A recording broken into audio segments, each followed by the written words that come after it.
friends, vanakkam and welcome back to Bagi's kitchen Mormilagai. இன்னைக்கு நம்ம ட்ரெடிஷனலான பொரிச்ச குழம்பு எப்படி பண்ணலாம்னு பார்க்கலாம். அதோட இன்கிரிடியன்ட்ஸ் என்னெல்லாம் அப்படிங்கறது டீடைலா நான் டிஸ்கிரிப்ஷன் பாக்ஸ்ல கொடுக்கிறேன். என்னோட ஃப்ரெண்டோ ஒரு யூடியூப் சேனல் ஆரம்பிச்சிருக்காங்க. அவங்க பேர் Harini, bake and celebrate with Harini அப்படிங்கிறது அவங்க சேனல். உங்களுக்கு பிடிச்சிருந்தது அப்படின்னா நீங்க அவங்க சேனலையும் சப்ஸ்கிரைப் பண்ணுங்க. உங்களோட கண்டென்ட் பிடிச்சது அப்படின்னா நான் அதோட லிங்க் டிஸ்கிரிப்ஷன் பாக்ஸ்ல கொடுக்குறேன், செக் பண்ணிக்கோங்க. இப்போ வாங்க ரெசிபிக்கு போகலாம். இப்போ ஃபர்ஸ்ட் பொரிச்ச குழம்புக்கு நான் இங்கே பருப்பு வந்து வாஷ் பண்ணி எடுத்து வச்சுருக்கேன். உங்களோட யூஸ்வல் துவரம் பருப்பு நான் ஒரு 7 பேருக்கு பண்ணுற அளவுக்கு சொல்கிறேன். இவ்வளோ வாஷ் பண்ணி எடுத்து வச்சுருக்கேன். ஒருத்தருக்கு 1 டேபிள் ஸ்பூன் பருப்பு அப்படிங்கிறது ஒரு நாளைக்கு கணக்கு. அப்புறம் பார்த்தீங்க அப்படின்னா இப்போ பொரிச்ச கூட்டுக்கு ஒரு பொரிச்ச குழம்புக்கு வெரைட்டிஸ் ஆஃப் வெஜிடபிள்ஸ் சேர்க்கலாம். நீங்கள் முருங்கைக்காய் கூட சேர்க்கலாம், ஆனால் நான் இப்போ சேர்க்கல. ஒரு உருளைக்கிழங்கு சேர்த்துக்கிறோம், 4-5 பீன்ஸு, ஒரு capsicum பெருசாக கட் பண்ணது, அதுக்கப்புறம் ஒரே ஒரு podalangai. எல்லாம் ஈவன் சைஸில் கட் பண்ணிட்டீங்க அப்படின்னா உங்களுக்கு ரொம்ப ஈஸி. ஒரு chow, 4 avarakai, ஒரே ஒரு கேரட், எல்லாத்தையும் சேர்த்துடலாம். இப்போ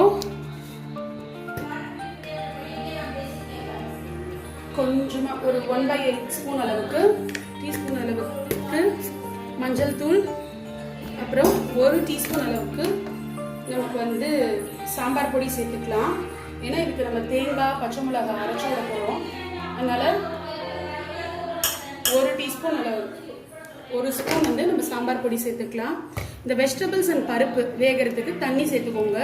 சேர்த்து உங்களோட யூஸ்வலாக நம்ம துவரம் பருப்பு எவ்வளோ வேக விடுவோமோ அத்தனை விசில்ஸ் விட்டால் போதும். நான் ஒரு 1/2 லிட்டர் ஆஃப் வாட்டர் சேர்த்துருக்கேன். எனக்கு இவ்வளோ வெஜிடபிள்ஸ் இருக்கிறதுனால நீங்கள் உங்களுக்கு எவ்வளோ வேணுமோ சேர்த்துக்கலாம், கம்மியாக. விசில் வரட்டும். 4 விசில் வந்ததுக்கப்புறம் நான் காட்டுறேன். 4 விசில் அளவுக்கு நம்மளோட வெஜிடபிள்ஸாக வேக வச்சுட்டோம். இது பாருங்கள், வெஜிடபிள் அண்ட் பருப்பு ரெண்டுமே நல்லா வெந்துடுச்சு.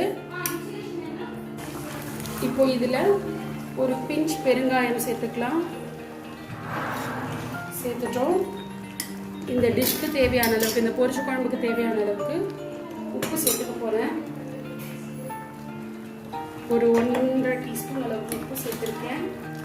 அப்புறம் இங்கே பார்த்தீங்க அப்படின்னா தேங்காய், பச்சை மிளகாய், ஜீரகம் அதை வந்து இந்த மாதிரி குறைன்னு அரைச்சி வச்சுருக்கேன். அதையும் இதில் சேர்த்துக்கிறேன். ஒரு 4 டேபிள் ஸ்பூன் அளவுக்கு தேங்காய், ஒரு காரத்துக்கு தேவையான அளவுக்கு ஏற்கனவே சாம்பார் பொடி போட்டிருக்கோம், அதுக்கு ஏற்ற அட்ஜஸ்ட் பண்ணி மிளகா, அப்புறம் வந்து ஒரு 1/2 டீஸ்பூன் அளவுக்கு ஜீரகம் இதை சேர்த்துட்டு இதையும் நல்லா மிக்ஸ் பண்ணி கொதிக்க விட்டோம் அப்படின்னா நம்மளோட பொரிச்ச குழம்பு ரெடி ஆகிடும். இதை வந்து இந்த தேங்காய் பச்சை மிளகாய் ஜீரகத்தோட ரா ஸ்மெல் போகிற வரைக்கும் ஒரு 1 or 2 மினிட்ஸ் கொதிக்கட்டும். இப்போ நம்மளோட பொரிச்ச குழம்பு ரெடி. ஒரு 1 மினிட் அளவுக்கு கொதிக்க விட்டாச்சு. இதுக்கு நம்ம தாளிச்சு கொட்டிக்கலாம். ஒரு தாளிக்கிற கரண்டி வச்சுக்கலாம். நீங்கள் எந்த எண்ணெய் வேணாலும் யூஸ் பண்ணிக்கோங்க. நான் வந்து கோகோனட் ஆயில் யூஸ் பண்ணுறேன். எண்ணெய் சூடாகட்டும். இப்போ வந்து வெறும் ஜீரகமும் ஒரே ஒரு காஞ்ச மிளகாவும் தாளிக்கணும். இப்போ இங்கே வந்து தேங்காய் எண்ணெயில் 1 டீஸ்பூன் அளவுக்கு ஜீரகம் சேர்த்துருக்கேன், 2 காஞ்ச மிளகாய் சேர்த்துக்கலாம். அப்புறம் ஒரு துளி அளவுக்கு பெருங்காயம், மொத்தமாக ஒரு 1/8 ஸ்பூன் அளவுக்கு பெருங்காயம் இந்த டிஷ்க்கு. உங்ககிட்ட கருவேப்பிலை இருந்தால் நீங்கள் கருவேப்பிலை சேர்த்துக்கலாம், நல்லாயிருக்கும். இது பொரிஞ்சிச்சு. இப்போ நான் இதை வந்து நம்மளோட குழம்புல சேர்த்துக்கலாம். நம்மளோட பொரிச்ச குழம்பு ரெடி. நீங்கள் இதுக்கு என்ன காய்கறி வேணாலும் யூஸ் பண்ணலாம். முருங்கைக்காய், கத்திரிக்காய். இதில் யூஸ் பண்ணக்கூடாது அப்படின்னு பார்த்தீங்கன்னா பாவக்காவும் பம்கின் இருக்கு இல்லையா, ஸ்வீட் பம்கின், அதுவும் தான்.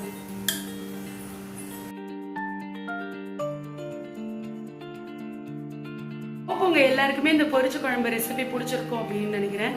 டைமே இல்லை, குயிக்காக பண்ணணும், ஆனால் எல்லா வெஜிடபிள்ஸோட சத்தும் சேரணும் அப்படிங்கிறதுக்கான ரெசிபி தான் இது. கண்டிப்பாக இதை ட்ரை பண்ணி பார்த்துட்டு எப்படி இருக்குன்னு எனக்கு கமெண்ட்ல சொல்லுங்க. மறக்காம இது வரைக்கும் நம்ம சேனலை சப்ஸ்கிரைப் பண்ணல, என்னோட கண்டென்ட்லாம் பிடிச்சிருந்தது அப்படின்னா சப்ஸ்கிரைப் பண்ணிக்கோங்க. இது பாகிஸ் கிச்சன் மார்மிளகாய், ஸ்ட்ரிக்ட்லி வெஜிடேரியன்.